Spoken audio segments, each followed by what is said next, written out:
Percentage के बाद आज हम लोग पढ़ेंगे प्रॉफिट एंड लॉस।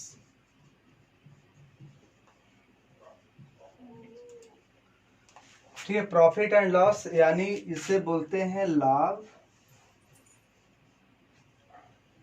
और हानि।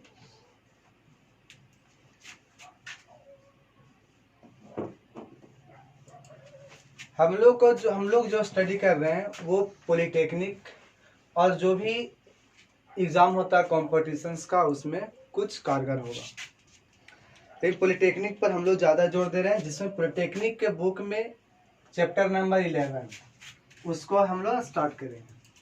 तो परसेंटेज में देखे थे, उसी का आधार पे हम लोग प्रॉफिट और लॉस को देखेंगे। जैसे क्वेश्चन है यहाँ पर कि मान लिया जाए कि कोई वस्तु होगा, उस वस्तु को 20% ले करके उसको बेच देता है, 20% उसको प्रॉफिट होता है। मान लिया जाए कि प्रॉफिट उसको कितना होता है 20%। तो और कहा जा रहा है कि उसको 20% लेने के बाद उसको 72 रुपया में वो बेच रहा था। ठीक है, क्वेश्चन में क्या है कि कोई वस्तु होगा जिसको पर वो 20% प्रॉफिट कमा रहा है, और प्रॉफिट कमाने के बाद वो बेच रहा है वो कितना पे 72 रुपीज में, यानी 72 रुपए में जब वो बेच रहा है तो पूछा जाएगा इसके कॉस्ट प्राइस यानी क्रय मूल्य कितना होगा। ठीक है, तो जब इसका लाभ प्रतिशत हमें 20% दिया हुआ है और बेचने का विक्रय मूल्य हमको दिया हुआ है 72 रुपया, तो आपसे पूछा जा रहा है क्रय मूल्य क्या होगा।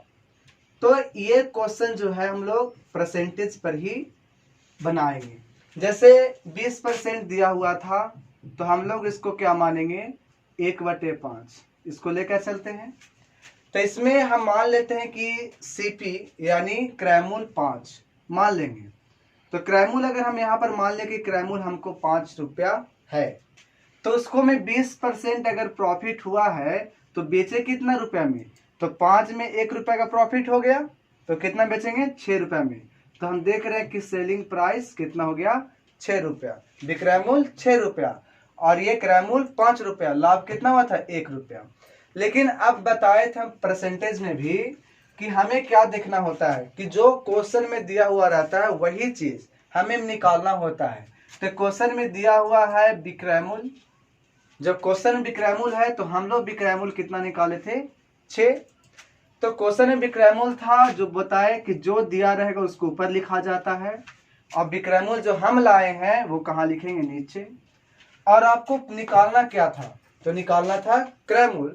तो जो निकालना होता उसको यहाँ से मल्टीप्लाई करते हैं। तो क्रय मूल्य कितना माने थे 5, कटेगा काट देंगे 12 और 12 × 60। तो हम बोलेंगे कि इस वस्तु का क्रय मूल्य कितना रुपया होगा 60 रुपया। यानी इसमें जो भी प्रॉफिट और लॉस इसमें फॉर्मूला नहीं के बराबर है। ऐसे फॉर्मूला देखेंगे तो सिर्फ फॉर्मूला ही मिलेगा, लेकिन नहीं बनाना चाहेंगे फॉर्मूला से तो विदाउट फॉर्मूला को भी हम लोग पूरा क्वेश्चन को सोल्व कर पाएंगे। ठीक है, तो यहाँ पर परसेंटेज पर हम लोग चलिए क्या देखें। बोला गया था कि कोई वस्तु होगा उसको पे 20% को लाभ कमाता है और तब उसे बेचता है कितना रुपया में 72 रुपया में। तो बताइए उसका क्रय मूल्य कितना हुआ होगा। तो 20% जैसे ही बोला हमारे दिमाग में आ जाएगा कि 20% को कहा जाता है 1/5। जैसे 1/5 कहा तो हमने क्या करते हैं कि नीचे में जो रहता है उसको मान लेते हैं क्रय मूल्य। तो यहाँ पर लाभ था इसलिए यहाँ पर क्या मानेंगे क्रय मूल्य। तो क्रय मूल्य 5 मानेंगे। तो बताए थे कि अगर 5 का 20% निकालेंगे तो कितना मिलेगा 1। यानी अगर हम 37.5% भी लिए थे ना, तो इसको हम लोग लिखे थे कि आया था 3/8। तो बताए कि अगर 8 हमारा पूरा ओरिजिनल वैल्यू होगा तो इसका 37.5% कितना होता है 3, यानी इसका इतना परसेंट इतना होता है। तो जब 5 माने तो 5 का 20% कितना रुपया 1 रुपया, क्योंकि क्रय मूल्य पर ही हम लोग लाभ प्रतिशत निकालते हैं। तो क्रय मूल्य जब 5 है तो इसका पर 20% लाभ कमाए तो कितना रुपया मिला 1 रुपया, यानी टोटल हमारा लाभ 1 रुपया मिला और क्रय मूल्य 5 रुपया था। यानी अब जब बेचेंगे तो क्रय मूल्य के साथ में लाभ दोनों मिलाकर बेचेंगे तो कितना रुपया बिकेगा टोटल 6 रुपया में। तो ये 6 रुपया हम लाए अपना मन से, लेकिन बुक में दिया हुआ था वही कितना 72 रुपया। तो 72 ऊपर में जो बुक में था, और जो हम लोग निकाले थे वो कहाँ रखेंगे, नीचे में, और मल्टीप्लाई करना होगा जो निकालना है। निकालना क्या था, क्रैमूल, तो क्रैमूल से यहाँ पर मल्टीप्लाई कर देंगे तो कितना आ जाएगा 60। तो यहाँ पर पहले हम देख लेते हैं आप कि प्रॉफिट कब आता है, क्रैमूल किसको कहते हैं। जब इसमें बट्टा पढ़ेंगे तो बट्टा में आप लोग को एमआरपी दिया रहेगा। जैसे देखते होंगे आप दवाई लेते होंगे चाहे कोई भी सामान, उस पर आपको एमआरपी लिखा रहता है, इसको बोलते हैं मार्केट प्राइस, ठीक है। तो एमआरपी पे देखते हैं, फिर उसको देखेंगे कि क्या है वो, उस पर छूट देंगे तब क्या होगा, ठीक है। तो छूट हम लोग चलेंगे तब, लेकिन सबसे पहले क्रैमूल। तो क्रैमूल क्या होता है, इसके लिए क्रैमूल को इंग्लिश में हमेशा लिखा जाता है कॉस्ट प्राइस, इसको शॉर्ट में बोल देंगे सीपी। तो जहां भी सीपी रहेगा आप लोग को समझना है कि क्या है, क्रैमूल। तो यहाँ पर दो व्यक्ति रहते हैं ए और बी, इसी में यहाँ पर भी लिख देते हैं बिक्रैमूल। बिक्रैमूल, और बिक्रैमूल को कहा जाता है सेलिंग प्राइस यानी एसपी, ठीक है। बिक्रैमूल को सेलिंग प्राइस एसपी और क्रैमूल को कॉस्ट प्राइस सीपी। यहाँ पर एक आदमी ए और दूसरा आदमी बी। ये गया इसके पास, मान लेते हैं, ठीक है, इसके दुकान में गया, दुकान में गया, कोई वस्तु इसने बेचा 50 रुपया में, कौन बेचा, बी। तो बी के लिए बिक्रैमूल कहलाएगा कितना, 50 रुपया, किसके लिए, बी के लिए। लेकिन ए क्या किया, उस वस्तु को खरीदा। जब खरीदा तो मतलब यहां से ए के लिए सीपी कहलाएगा कौन, 50 रुपये, ठीक है। मतलब जब बेचने वाला जो मूल्य होता है उसको बोलते हैं एसपी, और जो खरीदने वाला मूल्य होता है उसको बोलते हैं एसपी, सॉरी सीपी। तो ए यहाँ पर ए का सीपी कितना होगा, 50, और बी का एसपी कितना होगा, 50। लेकिन अब बी भी तो कहीं से लाया होगा, क्योंकि इसके पास जो सामान था, जो वस्तु था, वो क्या किया, बेचा ए को, तो ये भी कहीं से लाया होगा। तो मानते हैं कि वो सी से लाया था, और सी से इसने खरीदा, मान लेते हैं 40 रुपया में, ठीक है। तो बी के लिए 40 क्या कहलाएगा, सीपी कहलाएगा, कि बी 40 रुपया में खरीदा था और सी इसी को 40 रुपया में बेचा था। तब यहां पर अब देखते हैं कि सीपी देख लिए कि जिस दाम पे खरीदा जाता है सीपी कहलाता है, और जिस दाम पे वस्तु को बेचा जाता है एसपी कहलाता है, सेलिंग प्राइस।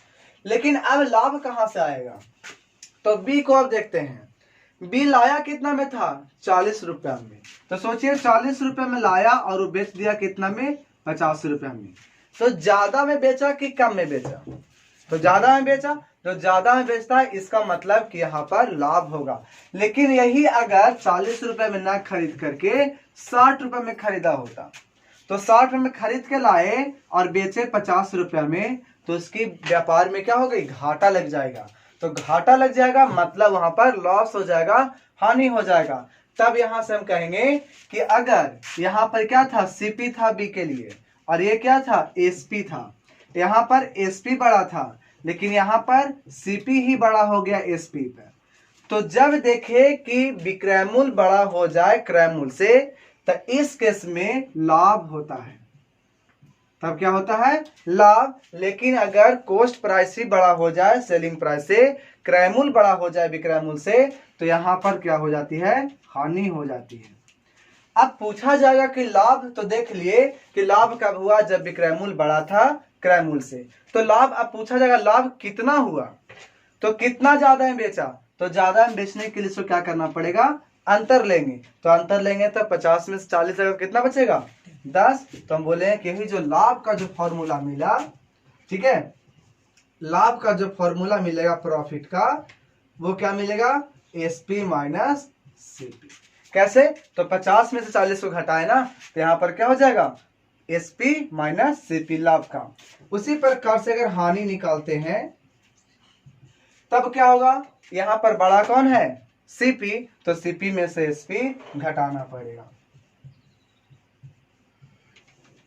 यहां से फॉर्मूला आ गया लाभ का और हानि का। क्रैमूल बिक्रैमूल देख रहे थे, तो अब यहाँ पर लाभ को अगर पी लिख देते हैं और हानि को लॉस। तब यहाँ से और भी फॉर्मूला निकाला जा सकता है। जैसे बेसिक फॉर्मूला में मान लिया कि सीपी किसी को निकालना है, सीपी लाभ दिया है, एसपी दिया हुआ, क्या निकालना, सीपी माइनस में है, इसको इधर लाएंगे तो क्या बन जाएगा, प्लस में, बराबर एसपी जो कहते हैं रहेगा, लेकिन प्रॉफिट इधर में प्लस में है, इसको इधर लाएंगे तो क्या बनेगा, माइनस में। तो ये हो गया सीपी। इसी प्रकार से अगर इसी में एसपी निकालना हो, सेलिंग प्राइस, तो इसको क्या करेंगे, इसको इधर भेज देंगे, तो जब पी इधर आएगा तो प्लस में बचेगा और सीपी भी था तो क्या होगा इधर एसपी, यानी एसपी बराबर हमको मिलेगा लाभ प्लस क्रय मूल्य। ठीक है, यानी विक्रय मूल्य बराबर लाभ प्लस क्रय मूल्य, क्रय मूल्य बराबर विक्रय मूल्य माइनस लाभ, लाभ बराबर विक्रय मूल्य माइनस क्रय मूल्य। इसी प्रकार से अगर हानि के पर आ जाएंगे तो निकालना है अगर कॉस्ट प्राइस सीपी, तो माइनस में इधर लाएंगे तो क्या बनेगा, प्लस में, यानी लॉस प्लस एसपी, यानी हानि प्लस विक्रय मूल्य। और अगर हमें हानि निकालना, सॉरी एसपी निकालना होता तो लॉस को इधर लाते तो क्या हो जाता, सीपी माइनस लॉस, लॉस मतलब हानि, तो विक्रय मूल्य बराबर क्रय मूल्य माइनस हानि, क्रय मूल्य बराबर विक्रय मूल्य प्लस हानि, किसमें, जब हानि होगा तब। हानि कब होगा, जब सीपी बड़ा होगा एसपी से, लाभ कब होता, जब एसपी बड़ा होता सीपी से, ये ध्यान में रखना है। ठीक है, तो ये था लाभ, हानि और क्रय मूल्य, विक्रय मूल्य। इसमें अब आता है परसेंटेज, तो लाभ प्रतिशत निकालना होगा, फिर निकालना होगा विक्रय मतलब हानि प्रतिशत। तो जो भी अगर हम लोग निकालते हैं लाभ प्रतिशत या हानि प्रतिशत, वो हमेशा क्रय मूल्य को आधार मान करके निकाला जाता है। ठीक है, लेकिन क्वेश्चन में कभी कहा जाए कि विक्रय मूल्य पर बताएं, तब विक्रय मूल्य को आधार मानेंगे, लेकिन अधिकतर में जब पूछा जाए लाभ प्रतिशत कितना होगा, हानि प्रतिशत कितना होगा, तब हम लोग उसको आधार मानेंगे क्रय मूल्य। ठीक है, तो चले आगे। तो अगर हमको चाहिए लाभ प्रतिशत, क्या चाहिए, लाभ प्रतिशत, तो इसका फॉर्मूला बनेगा लाभ बटा क्रय मूल्य।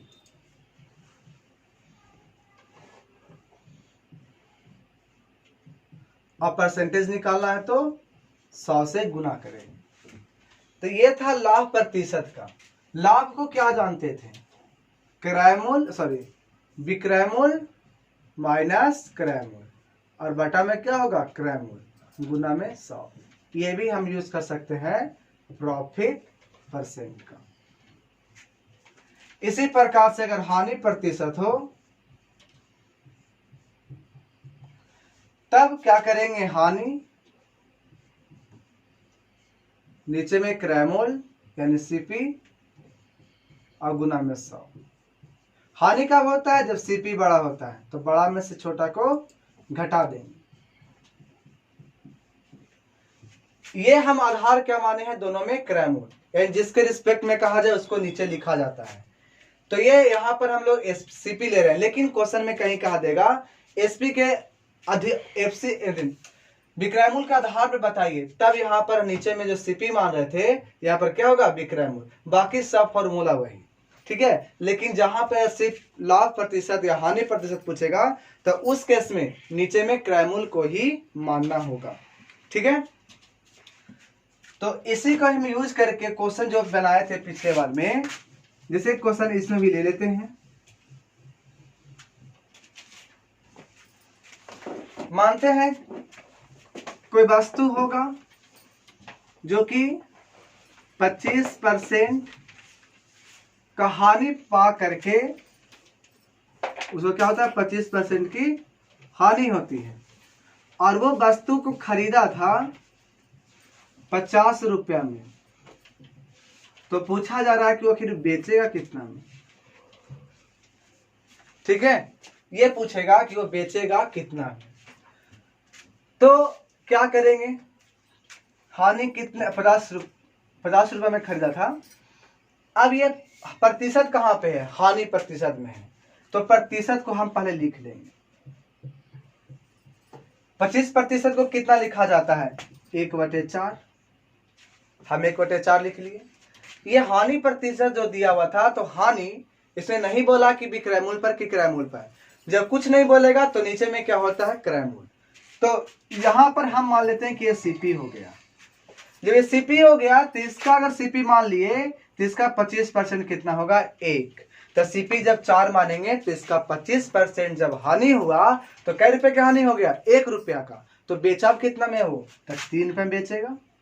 यानी अब देखते हैं कि यहां से मिला सीपी और यहां से मिल गया एसपी, लेकिन क्वेश्चन में हमारा क्या दिया, सीपी।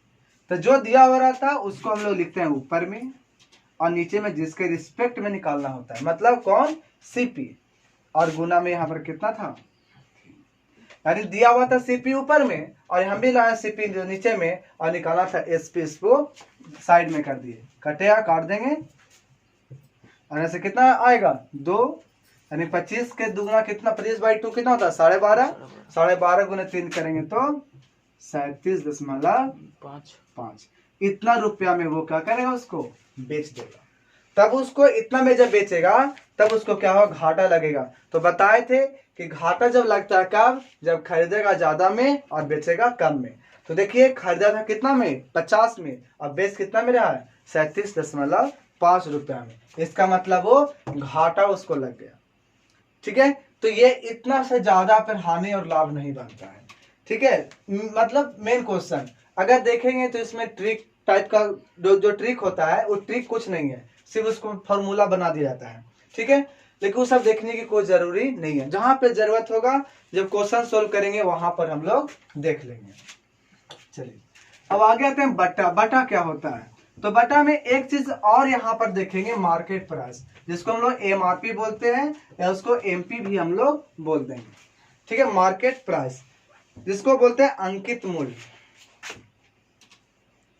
एक होगा मार्केट प्राइस जिस पर कोई भी वस्तु पर लिखा रहता है और उसको बेचने वाला मूल्य अलग रहता है, और उसको दुकानदार खरीद के लाता है, उसका दाम उसका अलग रहता है। ठीक है, तो कभी भी जो छूट मिलेगा, कभी भी इसको पर छूट नहीं मिलेगा। जब भी छूट मिलेगा वो इसको पर मार्केट प्राइस पे। जैसे कि अगर मान लिया जाए कि वो 100 रुपए के वस्तु था, उसमें कह दिया कि तुम्हें 20% का हम छूट दे देते हैं, तो कितना में बेचेगा, तो 100 रुपया के मार्केट प्राइस था, उस पर प्रिंट किया हुआ था कितना, 100 रुपया।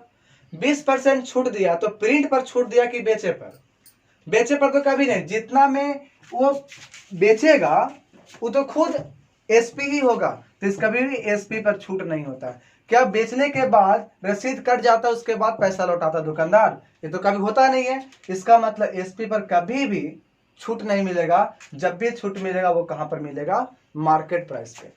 तब यहाँ पर जो 80 रुपए 20 पे छूट दिया था, तो अब वो बेच कितना में रहा था, 80 रुपए में, तो ये कहलाता है एसपी। और ये क्या था, डिस्काउंट था 20%। तो डिस्काउंट हमेशा जो मिलता है वो कहां पर मिलता है, मार्केट प्राइस पर। अब जितना भी देगा वो यहां पर ले लेंगे।